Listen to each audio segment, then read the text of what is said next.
Hello and welcome to another update. In this one, I'll be covering the whole front line. Starting out in the south, we see that the Russian forces are attacking in the direction of the village of Novosilka to the west of this Vuhledar front.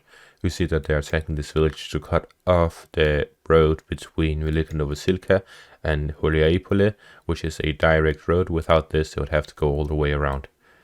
As for the Vuhledar front, we see the Russian forces are attacking in the direction of Prechestivka, as well as Vuhledar itself, where they're attacking in two directions, to the south and to the east of Vuhledar.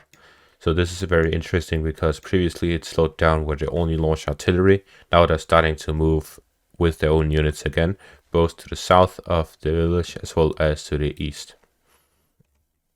As for the Donetsk front itself, Russian forces continue their attacks in the direction of Novomikhailivka as well as Marinka, where they are attacking from two different directions, to the south and to the north, where they're trying to envelop the city from these two directions.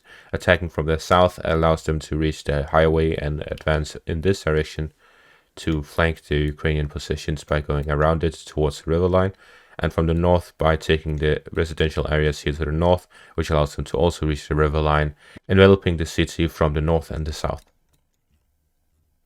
As for the north of the Donetsk front, we see the Russian forces continue their attacks in the direction of Pervomaiske as well as Vodiane. And then there's also been a report of fighting in the direction of Sheverne, which is most likely here to the south of Sheverne. As we can see, there are large trench networks in this direction. They are all over the front. This is the only one before the war, but the rest are built after this war started. But there's a lot on this road here between Sheverne and Vodiane.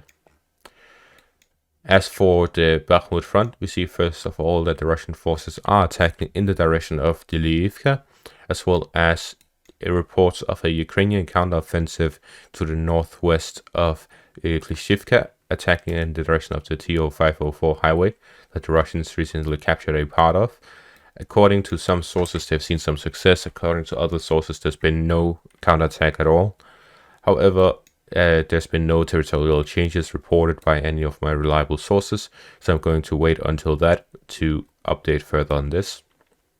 Also, I've seen no video evidence of this counterattack yet. As for the Bakhmut front itself, we see that the Russian forces are attacking to the south of it, as well as to the east and the northeast of the city as they continue trying to advance within it, and that they are continuing to try and capture the eastern part of the Bakhmutovka River, which will allow them to have a stronger flank to advance further from the west and the north of Bakhmut to try and envelop it from the north and the south. Fighting also continues in the direction of Pereskovivka as well as Berhivka, as the Russian forces who flanked Pereskovivka from the north are now trying to close the envelopment from attacking further southwards in the direction of Berhivka.